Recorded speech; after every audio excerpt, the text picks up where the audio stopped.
Siphinde sikwamukele mbukeli mangabe usanda kungena nje ke sikubingelele Ekhaya Jikelele lesibonga ukuthi usahlanganyele kanye nathi ihora lesibili mangabe usanda kungena siyabonga mbukeli ke esithesa khuluma ngakho ke ehora lethu lokuqala sike saxoxisana solwazi ke ubheka imgomezulu mayilana ke nomhlangano obuzoba khona kwesigungu esiphezulu lapha yase ANC malungana nezinkulumo zikalowo nobhala Jikelele we-ANC ufikile Mbalula. Siphinde futhi saxoxisana nosamukele Maseko mayilana nalo futhi iqembu ANC makhulu. Njalo siyaqhubha simanga apha ekhaya Jikelele. Bukeli ke masibulise kumakhaya ngamakhaya kwindawo ngendawo enithe qhwa ezonqakumba zamehlo. Sicema kusha ke kwizithili zonke ewe kwaBhaca, ewe emampontweni, ewe emahlubini. Okanti ke mbukela ukhumbuza ngamanqaku esithe sawenza seletshilo kaloku uqawami into kubana sichaphazele umbutho oqhuzula imikhala ye-ANC othi ke uzawuchophela umba kanobhala Jikelele weqela ufikile Mbalula kunye ke nosihlalo uGwede Mantashe. Kusekuninzi mbukeli esikuphathele kona nakule iyure ndixelela kaloku ngendwendwe ezawuthi sisihambele sinaso isimo sezulu ezemidlalo dibala ntoni na ndimlo ke ukholosa kalubisi umadlongothi maziphuma mshukuma umazondwa ngezinto zakhe. Mbukeli masijonge eziphala phambili kule yure.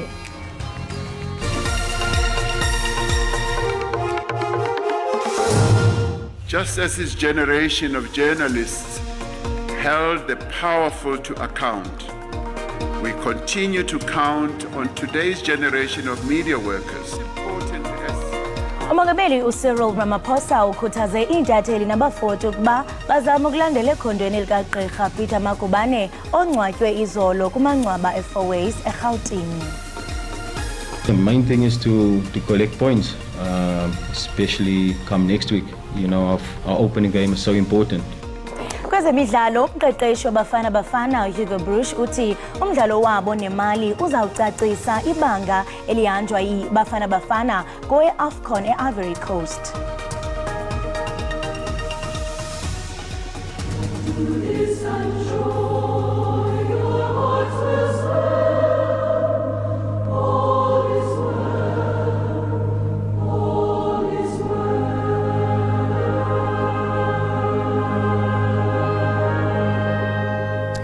Umengameli uRamaphosa wethule inkulumo yokuhlonipha isishoshovu somzabalazo SABC ngumethwebuli wezithombe ubaba uPeter Makubane. uMakubane wathwebula izithombe ezimqoka emlandweni walapha eNingizimu Afrika ngesikhathi sohulumeni wobandlululo. uMakubane ubekwe endlini yakhe yokugcina emathuneni ase-Fourways eGoli.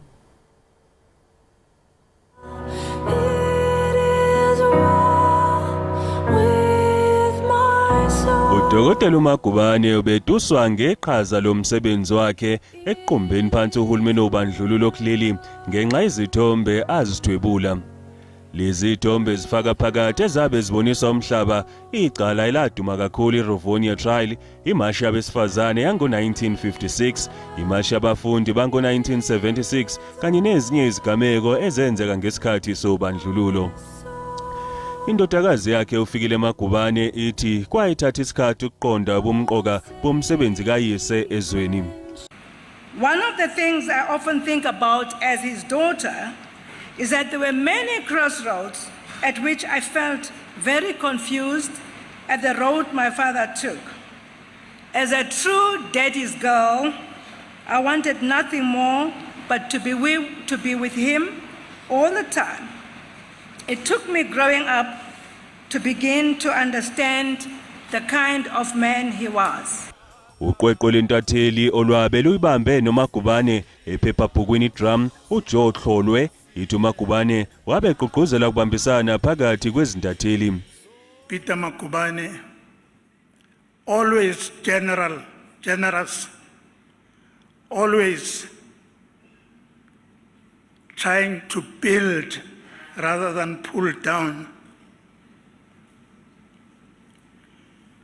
If there's one message we carry from him here as journalists, it's that we need to work as a team. One might succeed better than the other, but ultimately we need to hold hands. uMakubane owahlonishwa ngendondo iNet Nagasa Award for Courageous Journalism ubezivela ngomculo wejazz okukhona kuwo nengoma kaMakadebona emculweni Abigail Kubheka esihloko sithi Love Makes a Woman. It's a jazz song.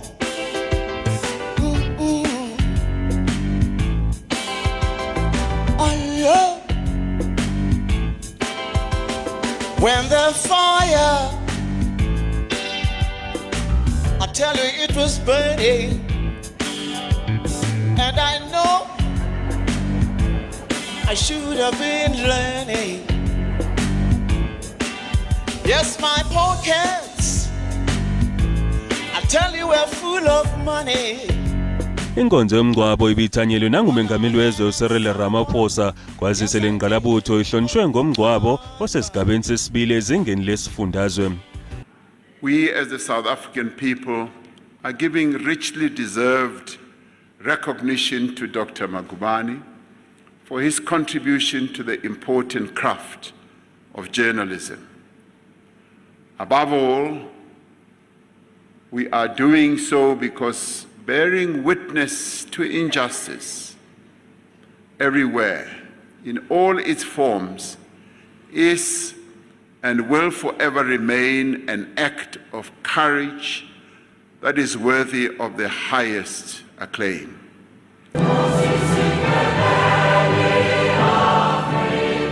Magubane udlule emhlabeni lolunye kwephezulu eneminyaka engamashumi kanti emhlabeni ushiya izingane zakhe, abazukulu kanye nabazukulwana.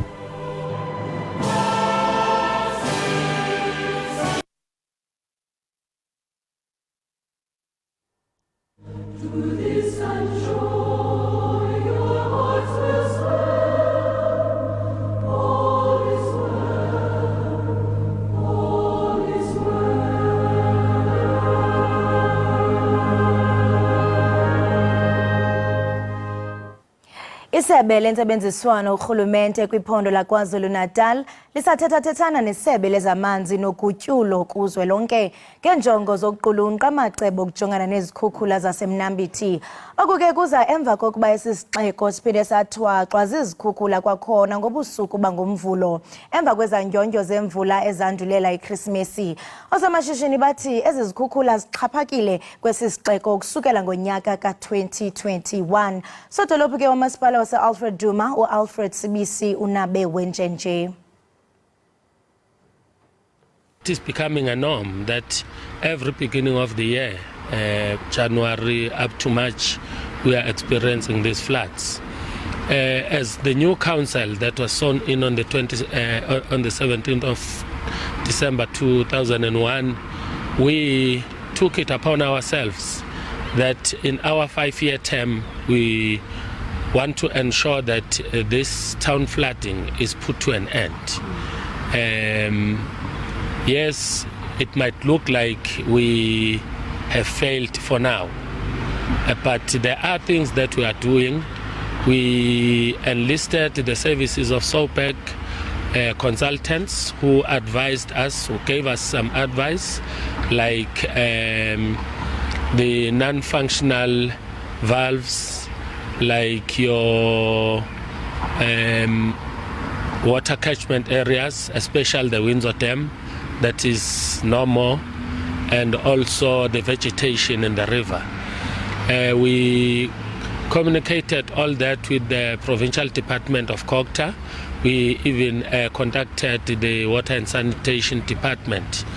They gave us plus or minus 14 million, which we spent on purchasing the valves. Umnyango wezemfundo KwaZulu-Natal udalule ukuthi umonakalo obangelwe izikhukhula zakamuva engxenyeni zesifundazwe uzoba nomthelela ongemuhle kwezinye indawo njengoba kuzovulwa izikole ngolesithathu olizayo. Indawo yasemnambithi ibalwa nalezo indawo ezikhahlamezeke kakhulu ngomonakalo wengqalasizinda efana nezikole. Izisebenzi zomnyango zithi izikole eziningi zilimalile ezikhukhuleni kwathi ezinye zacekelwa phansi kuntshontshwa impahla zokufundisa nokufunda.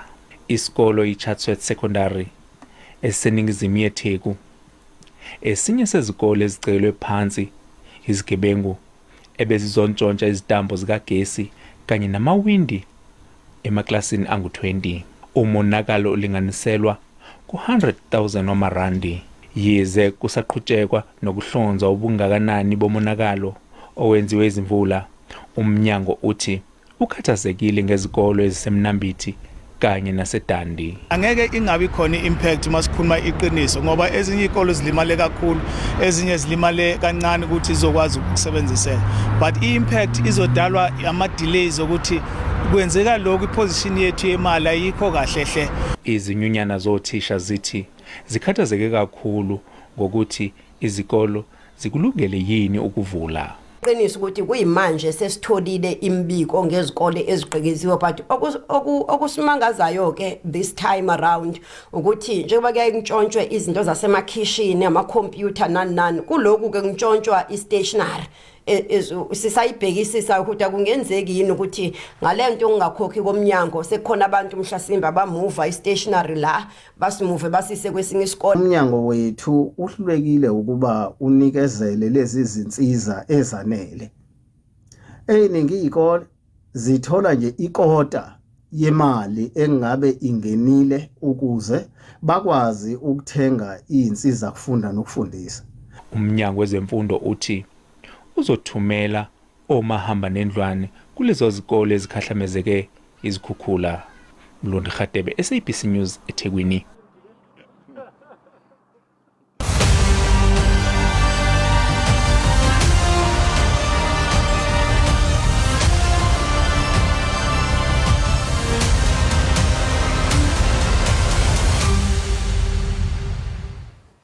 Ityala loMzantsi Afrika ngakwilizwe laseSirayeli lizaxoxwa namhlanje kwinkundla yezizwe ngezizwe eHague eNetherlands.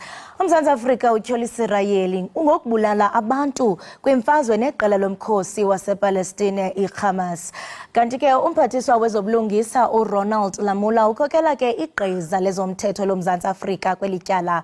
Uthi inkundla liqonge elifanelekileyo lokulwisana nezenzo zenkohlakalo zakwaSirayeli eGaza.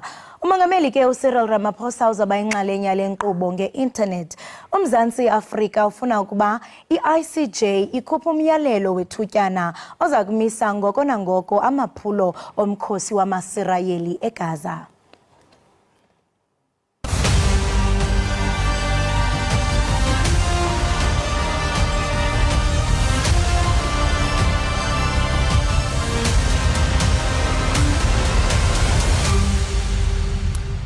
uNkosinathi Maphumulo odume ngelika Black Coffee njengo DJ ungaconsi phansi kwabaningi ungeniswe esibhedlela kulandela ukubandakanyeka engozini. Ngokwestatement esishicilelwe ekhasini lakhe enkundleni yokuxhumana uX uBlack Coffee ubandakanyeke engozini yezindiza ngesikhathi elibangise eArgentina lapho ebeyonandisa khona. Lesi statement esibalule nokuthi ke lengozi yenzeke engazelele imshiye limele okuphoqeke ukuthi yakwelashwa esibhedlela eseUruguay. Kuqinisekisiwe ke nabalandeli bakhe kanye nabathandi bomculo ukuthi yelulama esibhedlela.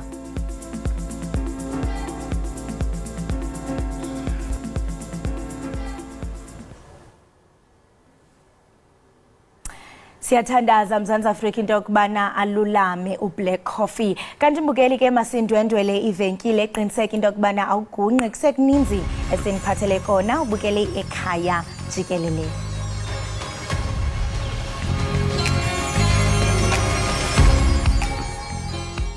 Siphinde sikamukele mbukeli Ekhaya Jikelele sibonga kakhulu ukuthi sahlanganyele kanye nathi. iBafana Bafana idlale ngokulingana neLesotho emidlalweni ke wobungani ngaphambi kokuthi ilibangise eIvory Coast emidlalweni yendebe iAfrica Cup of Nations. Abafana ke baka Hugo Bruce bebenethuba okuyilona lodwa lokuyilungiselela ngaphambi kokuthi ke baye eIvory Coast lapho bezoqala khona ukudlala kulomqhudelwano ngomhla we-16 kwephezulu bebhekene nemali. Ngemva kwalokho ke izotholana phezulu neNamibia eyinsukwini ezinhlanu ngaphambi kokuphetha imidlalo yamaqoqo ngokudlala neTunisia. Ukuthola kabanzi ngamalungiselelo eBafana Bafana sixhumana nomethuli wezemidlalo womsakazo umhlobo wenene uThando Gqamane. Thando sikubingelela ohlelweni sikwamukele Ekhaya Jikelele. Ya Xoshman bulise kuwe nibulise nakubabukeli bonke Jikelele. Siyabulisana kuwe. Izolo ke iBafana Bafana idlala umdlalo wayo wokugcina wokuyilungiselela neLesotho lapho bebambane khona ngeqanda. Ingaba hambe kanjani amalungiselelo eBafana Bafana? Ya Xoshe man ngabule nga Hugo Bruce uthi uhappy kakhulu Xoshe ngamalungiselelo abo. Ndicinga eyona nto imenza happy uHugo Bruce into yokubana bebenalo ixesha laneleyo to sit in camp zonke players bezibizile from the 50 squad and squad iye yafika ngaphandle nje ko-line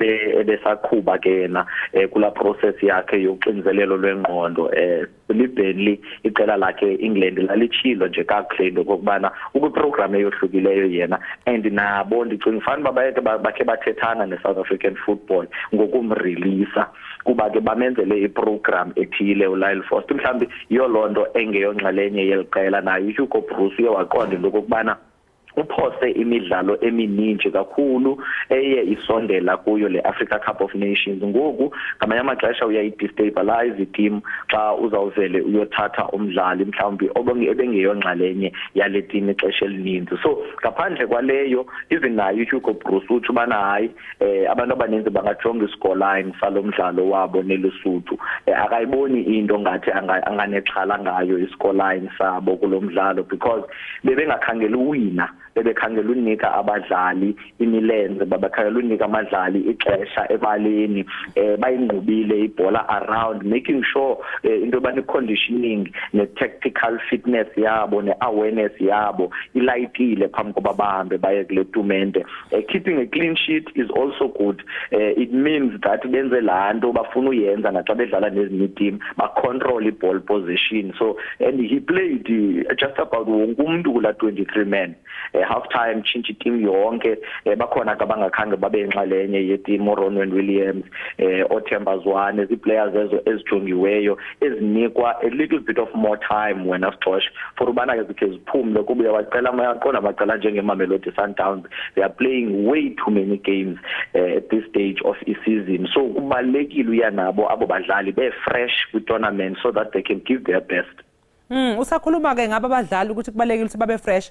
Engxoxweni ke nabe indaba nomqeqeshi obafana uHugo Bruce naye uthe cha kusamphethe kabi ukuthi iPSL phela ivuma ukuthi kuthathwe ikhefu emidlalweni yesizini ngozibandlela nyakenye nokuthi nje futhi yenqabela abadlali baseqenjini lebafana eAfcon ukuthi phela bathathe ikhefu elithe ukuba elithe xaxa ngesikhathi amaholidays phela bafike lo mqhudelwano sebeqaqulekile nje sebe right usubona ukuthi cha bafit ngabona kuthina ukuphawula kwakho ke ngalokho.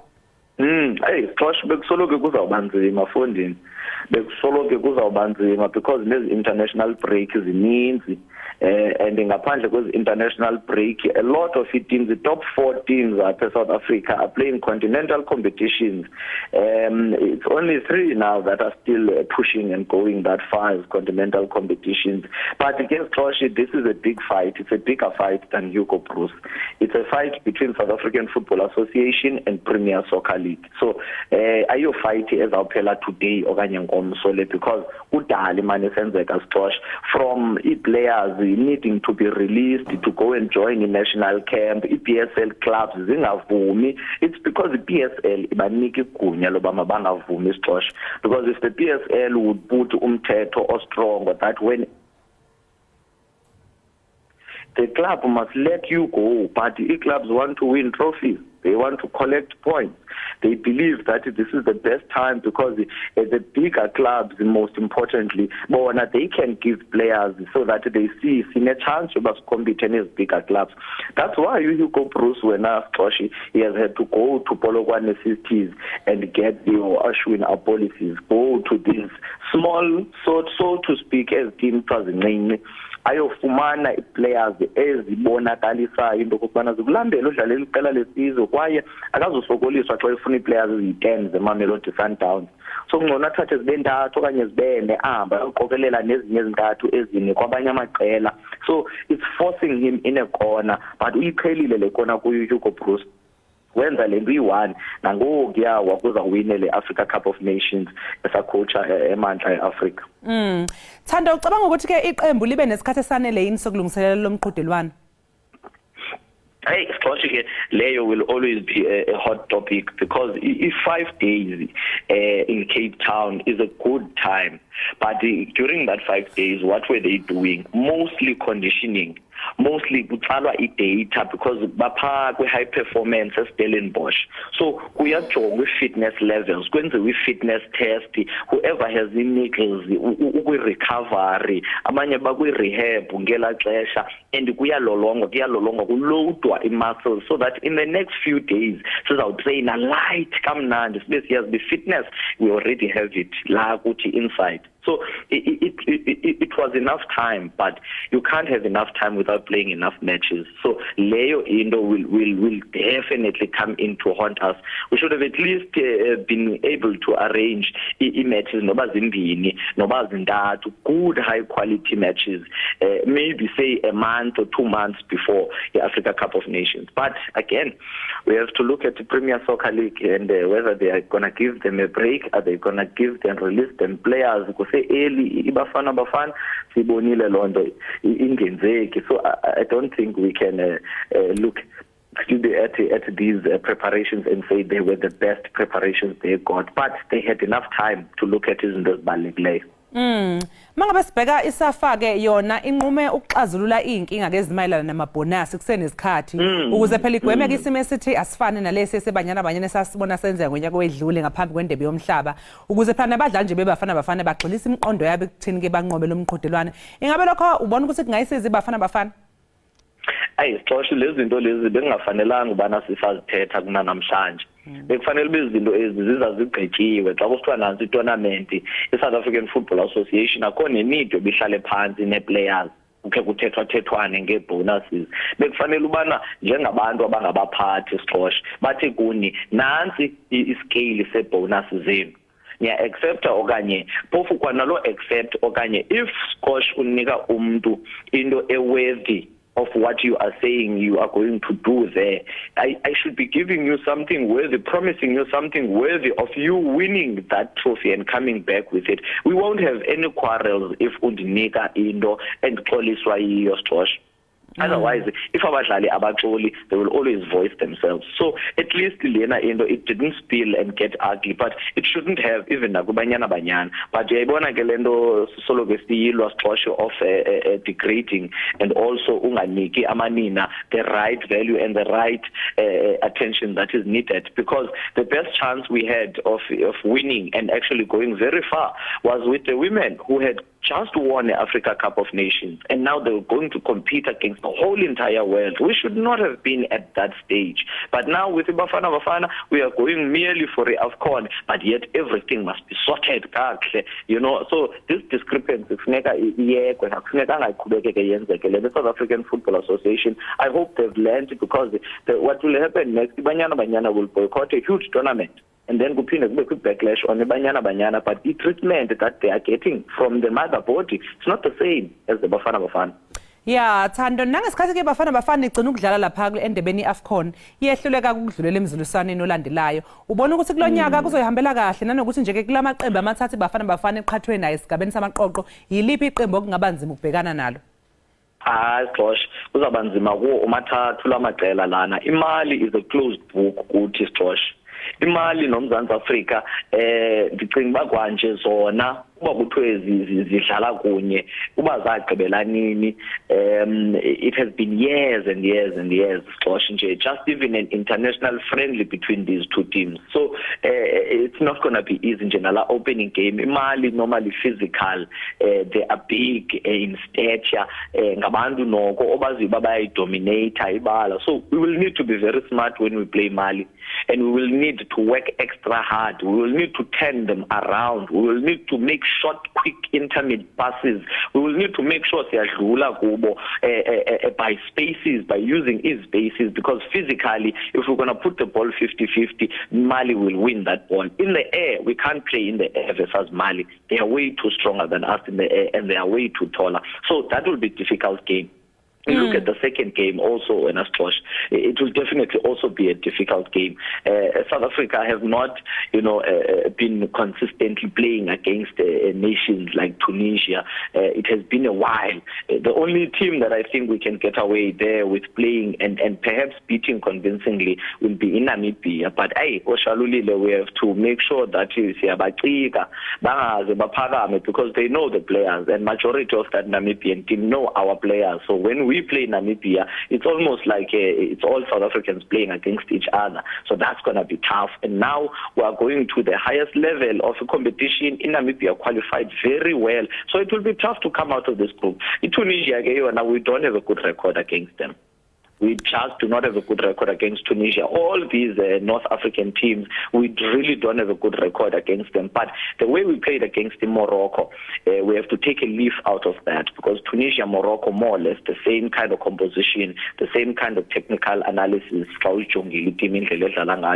it will be tough when us to come out of this group. But now I have a very strong feeling that we will come out of this group and we will go through to the last 8.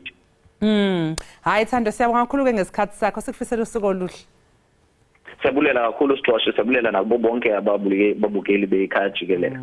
Lawo ke mbukeli bekuthando ogqamane womhlobo wenene esixoxela nje ngalokho okungalindelwa emidlalweni yebafana bafana kweye AFCON. Ake sisiqu 8 yolo sizobuya emva komzuzwana.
Siphinde sikwamkeleke mbukeli lapha ekhaya jikelele, sibonge ngesimo sezulu. Muva nje umphakathi oseyindaweni ezithile kwaZulu Natal ukhungethwe zikhukhula. Imigwaqo, amabloho nezindlu, ugesi, ingqalasizinda kanye nezokuxhumana konakele kakhulu. Ukusebenza kwezokuthutha nakho okuphazamisekile. Indawo yaseMnambithi ithole imvula enamandla eholela ekutheni ke kube nezikhukhula ezidlule nempilo yabantu abaningi. iSouth African Weather Service sikhipheke nesixwayiso sokuthi kungalindeleke ezinye imvula enamandla kakhulu, kanti ke lezi zikhukhula zishaye kwezwela emabhizinisini akulendawo. Ukuxoxisana ke nathi kabanzi ngokuphazamiseka kwamabhizinisi kuleya ndawo, sixhumana ke ngohlelo lweZoom nosomabhizinisi uThembani Makhubo weMakhubo Funerals. Sikubingelele Thembani, sikwamkelela ekhaya jikelele, sibonge ngesikhathi sakho namhlanje kuseni. Ngikubingelele nama, ngibingelele bonke abalaleli bohlelo namhlanje kuseni. uThembani Makhubo lo weMakhubo Funeral Services Lady Smith.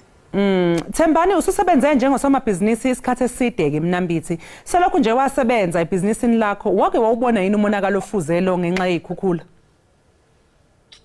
Wema yisi ngeke ngawubona umonakalo ofana nalona, ukuthi nje kuloko kube buhlungu kakhulu ngoba abanye abantu baye balahlekelwa imiphefumulo yabo ngomhla ka24. Kahle sewunyaka wesithathu lo sibhekene nalesimo lesi, kulandelana iminyaka. Saqala 3 years iminyaka emithathu endlule, whereby sasiqala ukuyibona lento yamanzi avedane avumbuke kuma drain system esinawo la edolobheni. Then kusuke mase kwenzeka lokho umfula usuke usugcwele, then bese amanzi evumbuka ke avumbukela edolobheni, whereby azokumbukela ngala ngaserenki yaseMnambithi no Lyell Street kakhulukazi, even no Forbes, cause indawo ezisenzansi mawuthi uyabuka ngokwakhiwa kwedolobha. So end up amanzi engena evumbuka emgwaqeni, angena ezitolo, angena nakuthina, kwamoshakala zonke into ezingaphakathi. Thabani, leli bhizinisi lakho lezemngcwabo lincike kakhulu ke kwezokuthutha nakugesi. Ungathi nje lezi ikhukhulo ziliphazamisa kanjani ibhizinisi lakho? Zisiphazamisa kakhulu angifuna uqamamanga sidonsa kanzima once kwaba nekhukhula ngoba okokubala nje kuchaza ukuthi ezinye indawo ngesikwazi ukufinyelela asingesikwazi ukuthola lutho e-office mase kuthose kwenzeke leyo nto leyo. Uthola ukuthi eminye imindeni iyasifonela ngaso leso sikhathi seyikhukhula sebedlulelwe omunye welunga lomndeni ekhaya. Uthola ukuthi asikhona ukufinyelela kulo ndawo ngenxa yekhukhula. Kwezinye indawo sekukhuphuleka amabloho, kwezinye indawo udriver uzofona asho ukuthi imoto sivele yabhajwa engakafikwa kufika. Kwezinye indawo bazofisa ukuthi bagcwalise amaphepha abo ukuze benze ama-claim ukuze nemingcwabo iqhubeke. Uthola ukuthi i-office akungeneki, akwenzeki lutho ngalelo langa lelo noma ngalezo nsuku lezo. And uthola ukuthi lento mayenzeka isishanje uthola ukuthi sibheke kwimpela viki lapho kumele khona kube nemingcwabo ebakhona. Uthola ukuthi eminye kuze kufinyelele ekutheni kumele ihlehliswe ngoba ayikho into esuke ingenzeka. Manje ke ungathi nje ke Thembani ibhizinisi lakho lishaka kanjani ke noma kakhulu kangakanani ngokwemali? Wemali ishaya kakhulu, angifuna ukukhohlisa, ngingasho ngithi kule minyaka emithathu kwenzeke lento lena singaphezulu kwa 2 million indleko nje zomonakalo osukwenzile ngoba mayike yenzeka lento kuchaza ukuthi i-office kumele liqale phansi. Manje ngaphandle kwelakho ke ibhizinisi, uma ngabe nje ubuka amanye amabhizinisi kakhulukazi lawa asafufusa, asengakwazi yini ukuthi ke aphinde mhlawumbe asimame emva kokudamba kwalesimo? Amanye ukukhuluma nje iqiniso kuba nzima ukuthi abuye ngoba nje mangikhuluma nje kwelinye esakhelene nalo bekuyi supermarket, istock sakhona sivele samosheka sonke phakathi. Kwaphela nje wabona ukuthi hayi ususizi lodwa lo ngoba amanye amabhizinisi uthola ukuthi vele ancike ekutheni kuloko kuvele kukhona ngaleso sikhathi kumele kube yikona okukhanda inzuzo nokuthi kiwe phambili. Bese manje ukuthi mase kwenzeka lesimo lesi kugcina manje ibhizinisi kukhosa ukuthi livale. And kubuhlungu ukuvala kwebhizinisi ngoba ibhizinisi malivala alivalelwa umnikazi webhizinisi kuphela, livalelwa imindeni eminingi esuke incike lapho, more especially imindeni yabasebenzi ngoba abasebenzi abaningi abasebenzayo kuchaza ukuthi ibhizinisi malivala nemisebenzi iyaphela, of which vele siyabona ukuthi i-economy ayihambi kahle, but kubuhlungu kakhulu masubona nabantu belahlekelwa isinkwa sabo sosuku nosuku. Siyabona ukuthi uhulumeni cha uyazama kakhulu nje ukulekelela ukwenza ukuthi isimo sibe ngcono. Ngabe mhlawumbe imizamo kahulumeni iyasebenza yini noma ngokubona kwakho khona yini okusadingeka ukuthi kwenziwe okungaphezulu? Wena ngokubona kwami kusekhona okukhulu okusamele kwenziwe ukudlula lokho uhulumeni akuzamayo kwamanje. Ikakhulukazi nje thina lapho sikhona ngoba sisendaweni ebukeka isenzansi ngokwedolobha. So kusho ukuthi izulu mangabe lina amanzi wonke vele ehlela lapho singakhona ngoba thina siseduze kakhulu nomfula. Umfula mangathi ngiyawubheka mhlambe ungama-kilometer amabili kusuka lapho sikhona.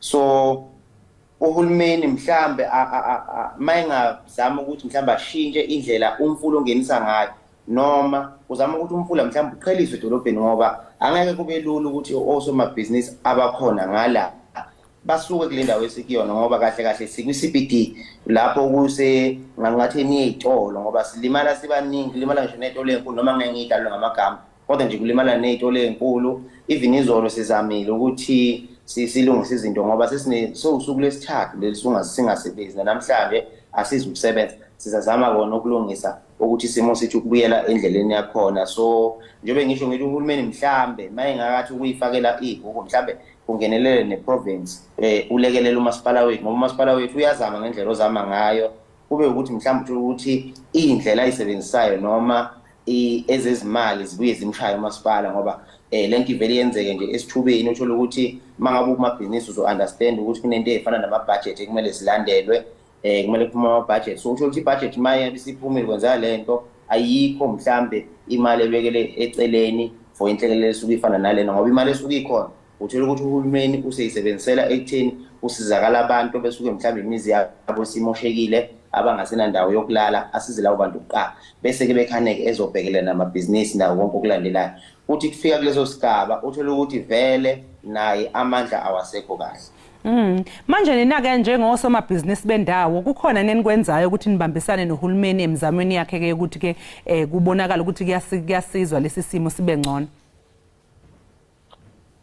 Weba okwamanje thina abamabhizinisi siye sizama ukusiza mangabe sekunesimo esikanje namhlambe ekutheni ekutabuleni kwabantu basuke uthola ukuthi ngalezo sikhathi sekwenzeka sizama ukulekelela lapho ukuthi abantu mhlambe mangabe sebevalelekile siqhamuke sibe nosizo uthola ukuthi kwabanye uthola ukuthi manje kuze kufike esimeni sokuthi bandlule emhlabeni ngaso lesimo lesi sizama ukuthi singenelele ezimeni ezikanjalo njengoba kuye kwenzeka nakule minyaka sibuya kule holiday lika Christmas lapho kwamuka khona abantu abalapho ko 23 kuya 24 so sigcina singenelela uthola ukuthi manje kumele sisize kweminye imindeni sifihle bengakhokheli utho umahala ngoba kusuke kuwusizo ngokuthini. Manje ubona ukuthi mhlawumbe ngokuzayo Thembani njengoba nawo usho ukuthi lesi simo sesenzeke iminyaka emithathu yenzeka ngiyakuzwa uyabalula ukuthi uhulumeni mhlawumbe azame ukuthi ashintshe indlela okume ngayo umfula ukuthi ungangeniseli ngapha ngasedolobheni mhlawumbe wena nje njengosomabhizinisi ungathi ungabacebisa kanjani abanye osomabhizinisi osebenzisana nabo ukuthi mhlawumbe ngonyaka ozayo ngoba asifisi ukuthi kuphinde kwenzeke lokhu kodwa uma ngabe zizimvula ukuthi asikakashintshike isimo leso sisho somfula yikuphi mhlawumbe ongamela ukuthi nikwenze ukuze ningayitholi nikule nkinga?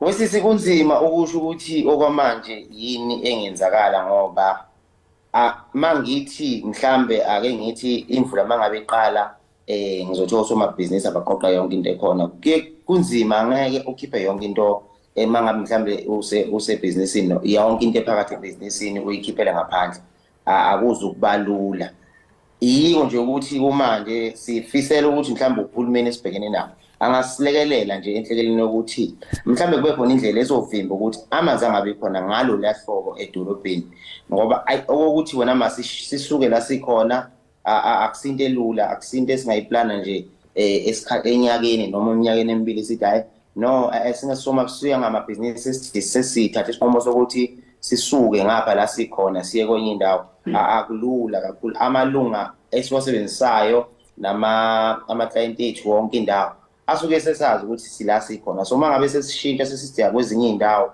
kuzothanda ukuba nzima ngoba phela mawuthi uyabuka kahle kahle sinindawo esikuyona indawo efuna ukuba indawo yasemakhaya so indawo esemakhaya kakhulukazi isuke inabantu abaningi kakhulu asebabadala ngeminyaka sengisho wona ama pensioners abantu abahola isibonelelo sikahulumeni so mangabe sesithi siyashintsha sithi hayi asisukeni lapho sikhona sekwenye indawo kuyofana nokuthi kwathina sesiyawahlukumeza kwathina ama-client ethu ngoba manje ukuze afike la sikhona kuyothanda ukuthi kube nzima ngoba kuyobe sekudingeka ukuthi kube nento zokuthutha ezizoya lapho kube sekudingeka ukuthi basicinge futhi ngoba abanye umlayezo ukubona awukhona ukufinyelela ngesikhathi ngoba kwayizolo nje njengoba besinale nkinga amanzi sepheleni akade befika izolo kade bemangala besibuza ukuthi amanzi abekuphi so sibuye understand lokho ukuthi sinabantu abadala ukuthi kwezinye indawo akufikeleli umlayezo awufiki ngesikhathi kubona bamangala ngoba sebebona nje komabona kude kwamuva ngoba sezwile umuntu ukuthi kuyoba khona inhlekelele khona emnambi but ngale ngathi yenzeke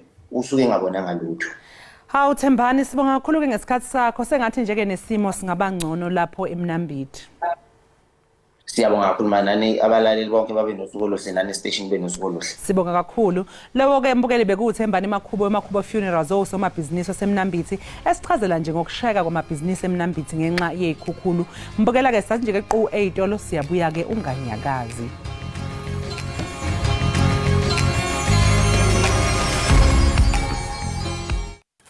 Enkosi kakhulu ngokuhlala nathi nisasibukele apha ekhaya Jikelele elimbukeli likhaya lakho yithi Zava.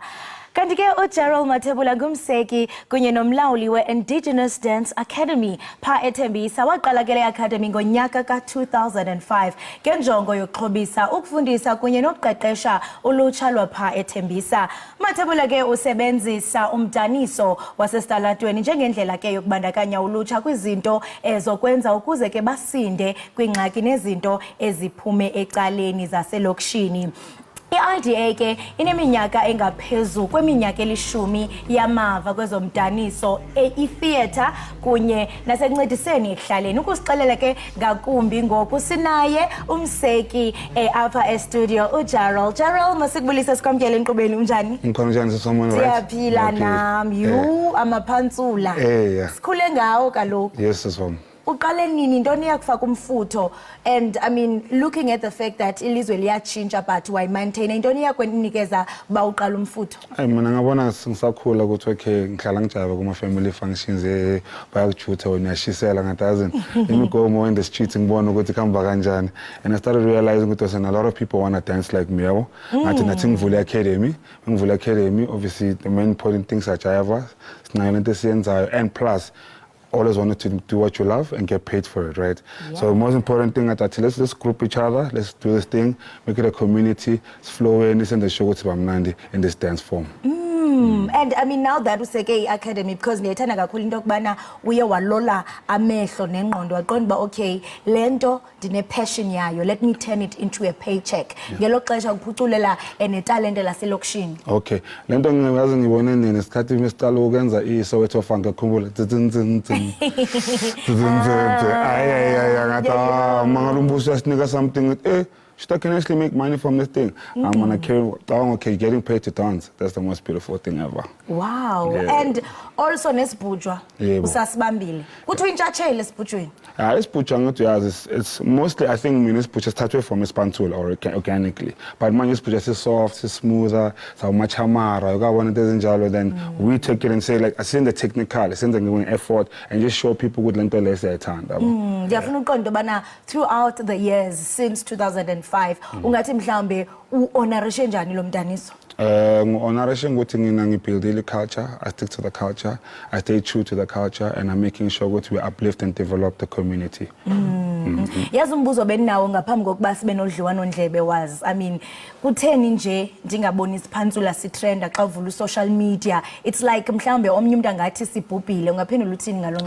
Asibhubhanga, it's just that ngithi isiphantsula si technical, it's like people make an effort. So TikTok and everything else is more simpler dance. So it makes everybody feel like they can dance.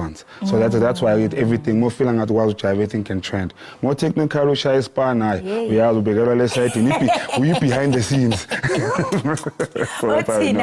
Yes. Share with us success stories then, because I mean isiphantsula siyasiqonda kudala kojika majika kwakubusa sona. Naphi na uyaqonda bana if umuntu udanisa isiphantsula lo muntu lo yingqwela. Can you share with us success stories then? I think our success stories has elevated from going to music videos, to going to ads, to going to billboards, to making sure we sustain and feed our families. That's our success stories. And our biggest one, personally, is like when we did the Global Citizen. That was the biggest thing for us. It was like, okay, yes, Global Citizen, yeah. wow. So we met a lot of performers on Asha, we choreographed for Asha. Yes, yeah, I know I'm Asha, like you understand? What breed I know what's up, there's a ring and I know, you understand? Yeah, that's how the success stories are coming upon. Wow. It's the most beautiful thing to have. You understand, Asha? Diamaz, okay, I know. No, I'm kidding. That's the one. That's the story. So. So Asha no Beyonce, kabantu bakho. Rick Ross, Pharrell Williams, manini sebasifaka uma Adidas campaigns, sesachuna, we going on bank campaigns. No, like sazama push, we're working a lot with the government to uplift the youth. We travel, do corner to corner activations to make sure that later, guys, let's do this thing. We can't do it, and there's passion to it. It's difficult though, but we're getting there. This is black excellence. Yes. This is black excellence. Yeah, obviously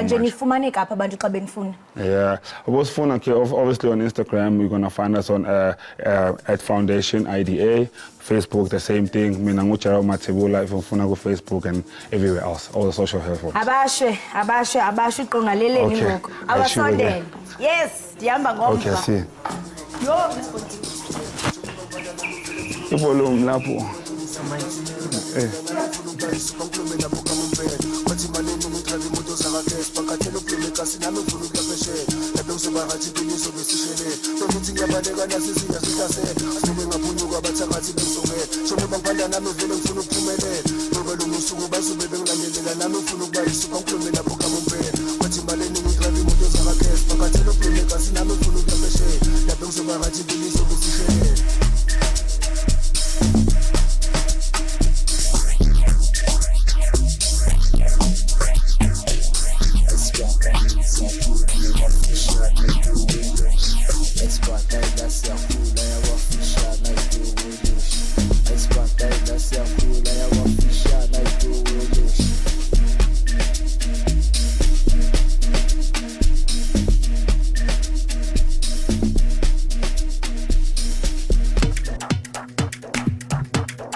great. Woo! That's so nice. Oh, so refreshing. Wow, so wow, different. wow, wow, wow, wow. Ubani ko Instagram mo i-handle mo sa teka.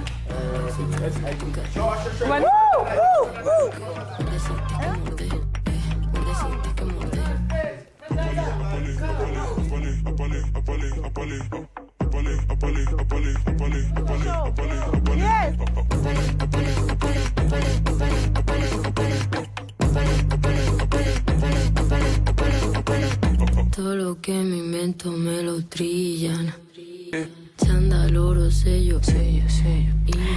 Lesithathu ke leli hora esilidikadikayo umbukeli sethembe usaphatheke kahle sesafa ukujuluka baze badansa abafana ngo-2024. Uyilindele le nto? Hayi, I think yazi date namhlanje zindoni? Zi-36 zikaDisemba. Lalela akwazi ukuba ujana. Zi-36 zikaDisemba. So khona ke umbukelo bekhala ethi ama-bank ayahlupha ke these days. Ama-ATM methi nje uya-withdrawa ivele ithi insufficient funds. Niwabonile kodwa amapansula eshadume ngazo. Hayi nami cha bengilibangisela ke eceleni ngidansa nabo igama lohleli Ekhaya Jikelele. Igama lami nguNonxolo Komwali. uMantshingi ihlaba ngaleli mhlophe qwa. Intokazi yale ondini ingase sishamthetho sesifundazwe esidala. Njengamanje ngembukeli siqala ihora lesibili lohleli Ekhaya Jikelele. Omunye kubebuza ukuthi kuze kuthiwe nje thatha ispoon uzodla nami wena ubuyaphi ekhaya kithi. Sibonga ke babukeli ukuthi nihlanganyele kanye nathi. Hey, sibulela ngenene nangenyaniso kwaze kwamnandi ekhaya Jikelele. Ngenene ikhaya ulinqina ngothando, imfudumalo, ulonwabo. Ngenene nangenyaniso mbukeli apha ekhaya sitshothe enhla njengoko kaloku singena kwinkqubo yethu yokugqibela. Ngovimba wethu ke kuqoqoze imiphandle. Ngaphambi ke kokuba sihlabele mgama masikhumbuze ngamanqaku esithe sawenza kwi-yures ngaphambili naquka lawa athi ityala ke loMzantsi Afrika ngakwilizwe lakwaSirayeli liza kuxoxwa namhlanje kwinkundla yezizwe ngezizwe pha eNetherlands. Kanti ke imvumi uBlack Coffee ungeniswe esibhedlele emva kokubandakanyeka engozini. Singabalibali kaloku amaphantsula hayi jonga benze amawololo. Mbukeli amade ngawetyala masingene sijonge kaloku eziphala phambili kule yure esingena kuyo.